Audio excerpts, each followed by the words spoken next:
turma, tudo bem?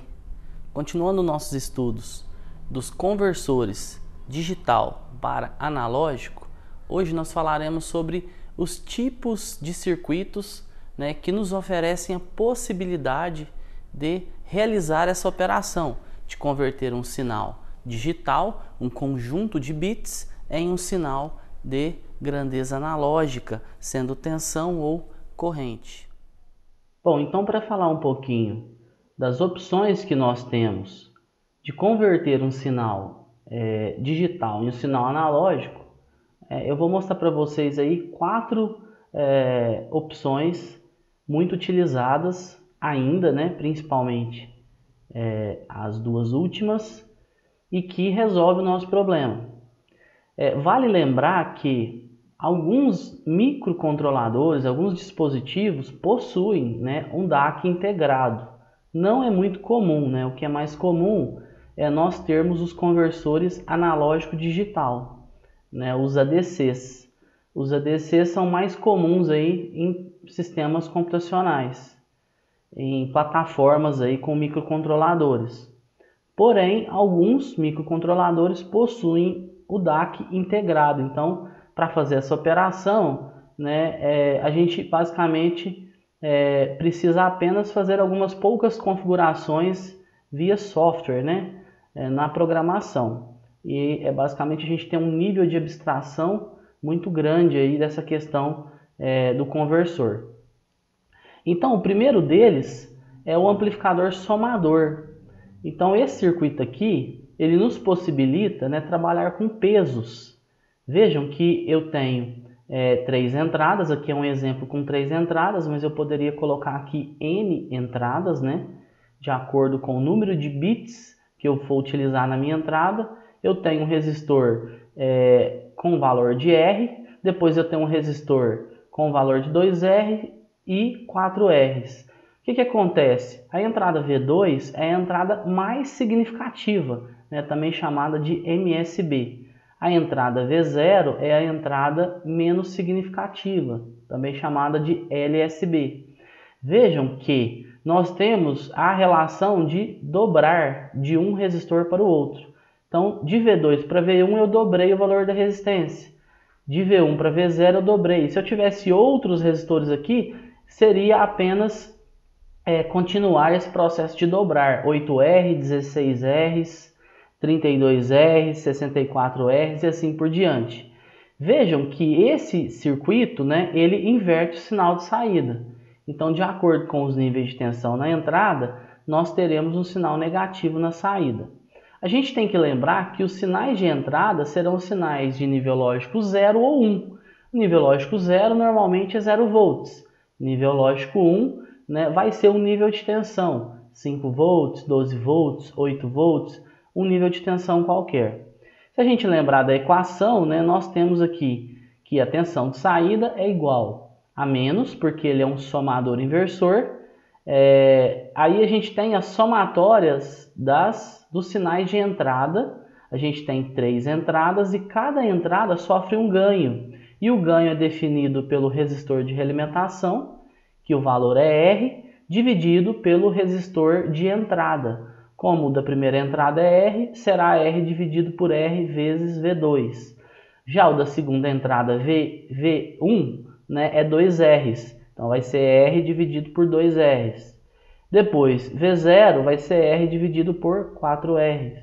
Então, dessa forma, se a gente fizer a simplificação, nós teremos uma equação que está considerando a tensão que eu aplicar na entrada V2, mais a metade da tensão que eu aplicar na entrada V1, mais 1/4 da tensão que eu aplicar na entrada V0. E aí, se eu tivesse outras entradas, eu iria diminuindo o peso de cada sinal aplicado na entrada. Mas como os sinais de entrada eles são padronizados, eles irão possuir apenas 2 níveis lógicos, porque se trata de um sinal digital, nós teremos 0 ou uma tensão qualquer. Então a gente pode escrever essa equação, no lugar dos valores de V2, V1 e V0, a gente pode colocar D, que é de entrada digital. D2, D1 e D0. Lembrando que esse D poderá ser 0 ou um nível de tensão, como por exemplo 5 volts. Né? Se ele for 5 volts, eu faço a multiplicação. Se esse valor for 0, basicamente esse bit não terá influência, né, no sinal de saída. Eu coloquei aqui também uma tabela, né, ilustrando essa condição. Nós temos as três entradas, V2, V1 e V0, e eu tenho as combinações, né? Como nós temos três entradas, 2, que é a base binária, elevado a n, n é o número de bits, no caso 3 bits, nós teremos 8 combinações.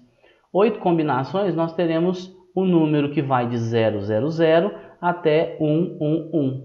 Né? Em representando em decimal, nós teremos um valor de 0 a 7. Vejam que com 0, 0, 0, 0, esses três elementos aqui serão 0. Então a tensão de saída será 0. Com nível lógico 1, aqui em V0 apenas, eu terei, né, 1 vezes 0,25. Aqui nesse exemplo a gente está considerando que 0, nível lógico 0 é 0 volts. E que nível lógico 1 é 1 volts. Então, dessa forma, a gente vai ter a saída com essa sequência, né? Menos 0,25, menos 0,5, menos 0,75. Lembrando que o menos é em decorrência do amplificador ser somador inversor.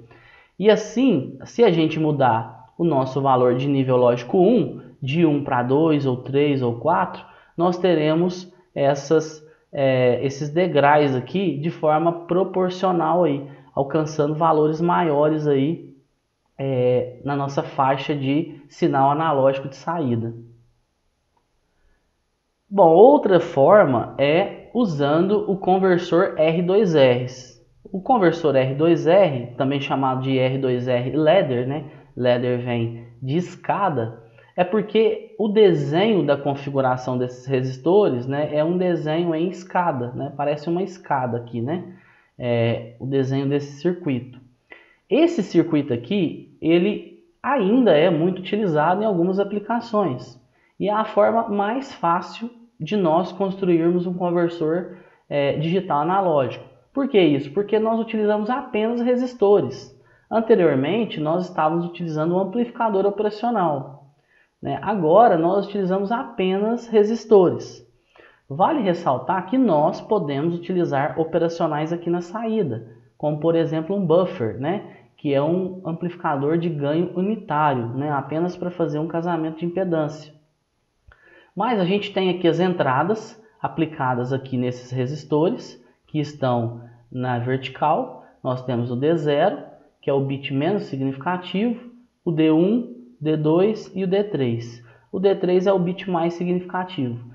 Vejam que a tensão aplicada no D3 ela já está praticamente na saída.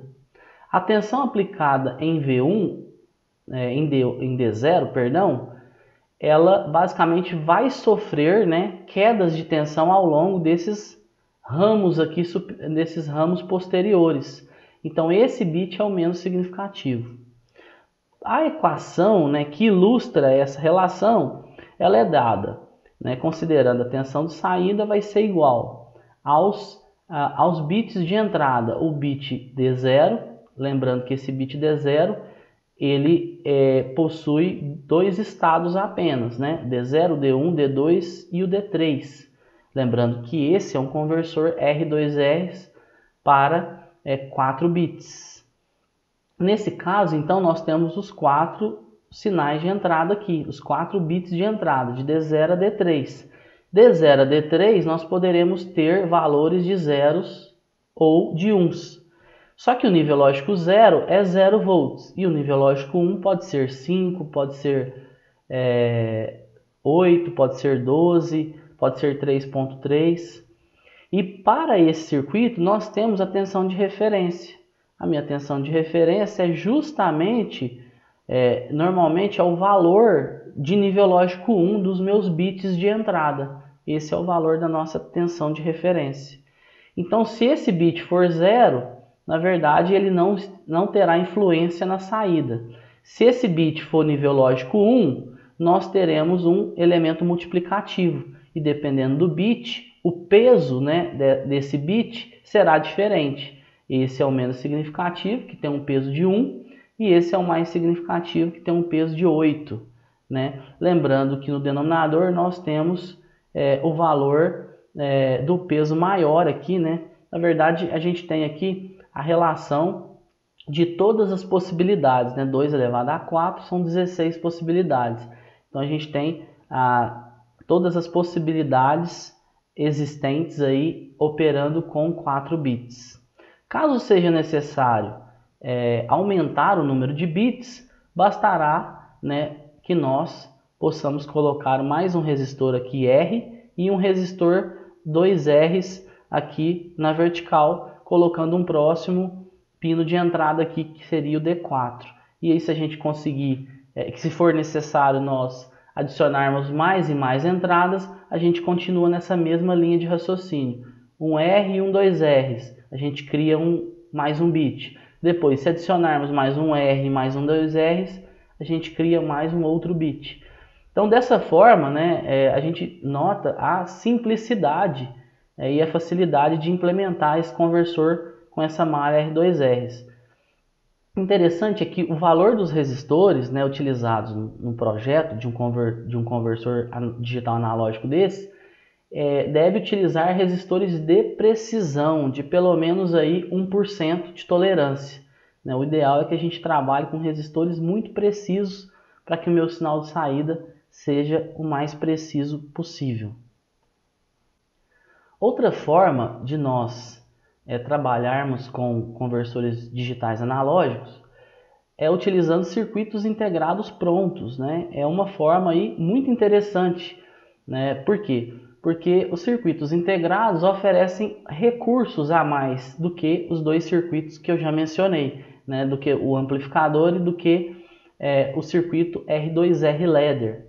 A gente tem condição aqui de obter maiores precisões, nós temos condição de trabalhar com saídas, né, de tensão ou corrente, nós temos a possibilidade de ter vários conversores DAC em um chip apenas. É o que acontece com o DAC 7715. O DAC 7715 ele possui aí quatro conversores digital analógico dentro de apenas um chip. Então isso facilita muito a nossa vida. Vale lembrar que a entrada dele, né, a entrada de bits, a entrada digital, ela é uma entrada serial, né, facilitando aí o número de pinos utilizados. E também ele produz na saída um sinal de tensão. Então meu sinal analógico de saída ele será um sinal de tensão em função dos bits de entrada. Outro detalhe é que ele é um DAC com boa precisão, né? Com boa resolução. Ele é um DAC de 12 bits, né? Fazendo com que a gente tenha aí uma boa precisão dos degraus lá do meu sinal analógico produzido na saída. Outro DAC também aí clássico, muito utilizado em pequenos projetos, é o 0832. O 0832 ele possui 8 bits de resolução. Ele também tem sua entrada serial. Nesse caso aqui a gente tem apenas um DAC dentro do circuito integrado.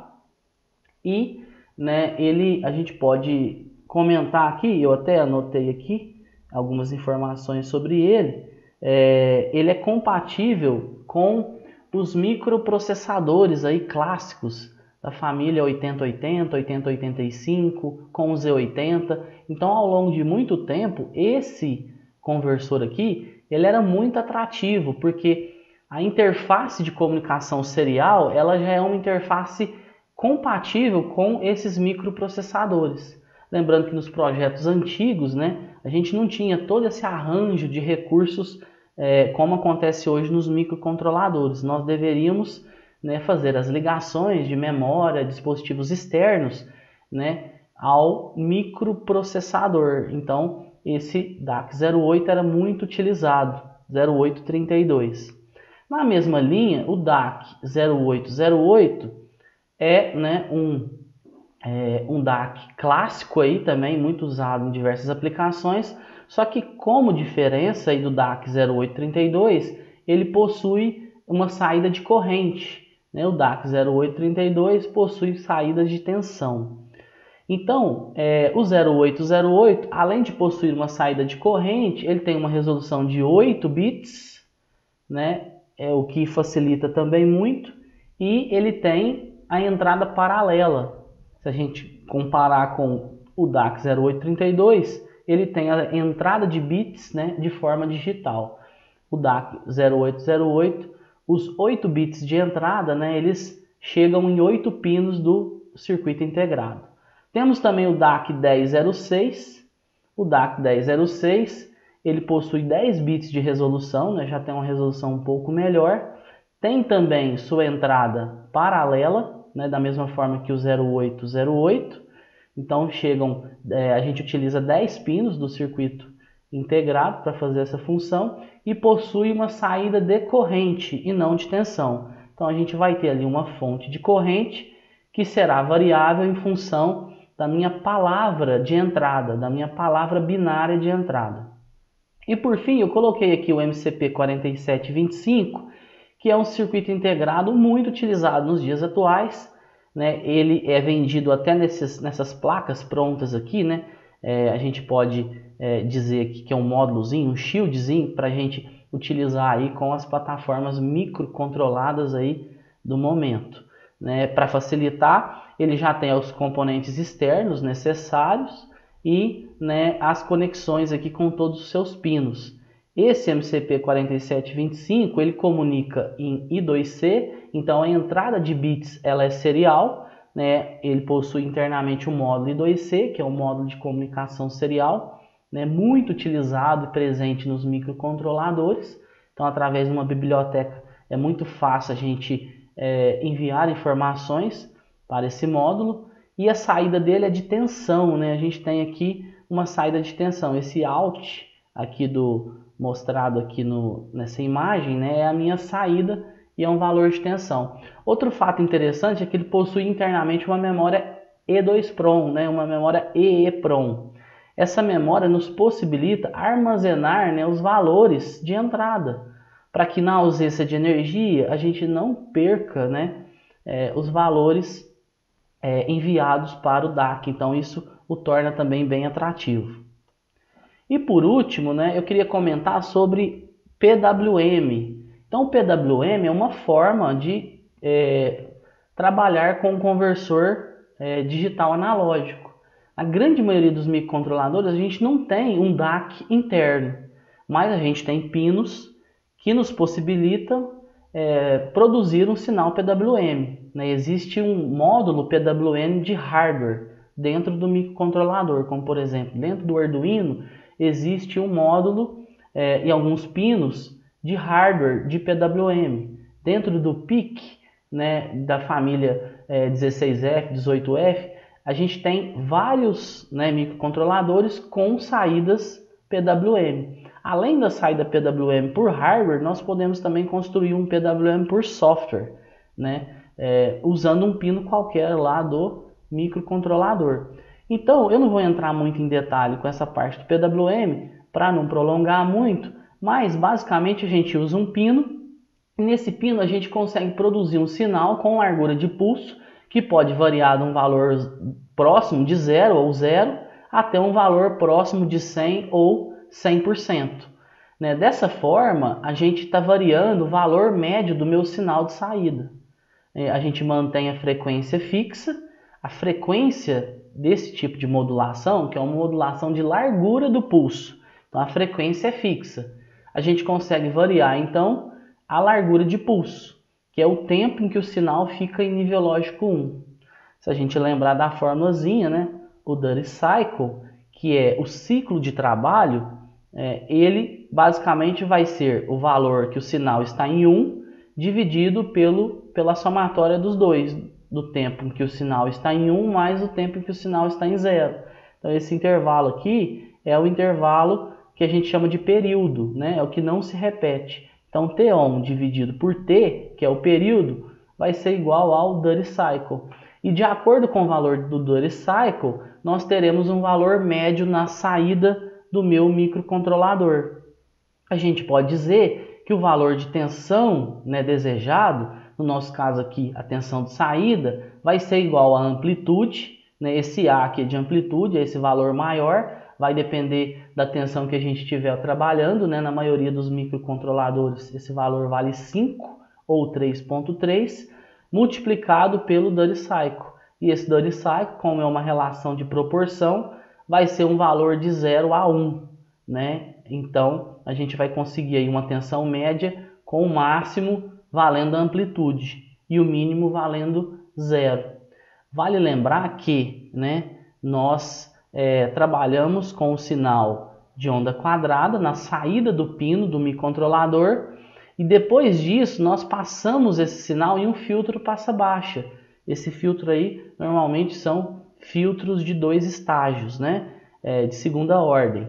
E aí a gente consegue na saída um sinal muito próximo de um sinal DC. Aqui nesse exemplo a gente tem uma pequena ondulação, mas dependendo do processo de filtragem a gente consegue um sinal quase que puro.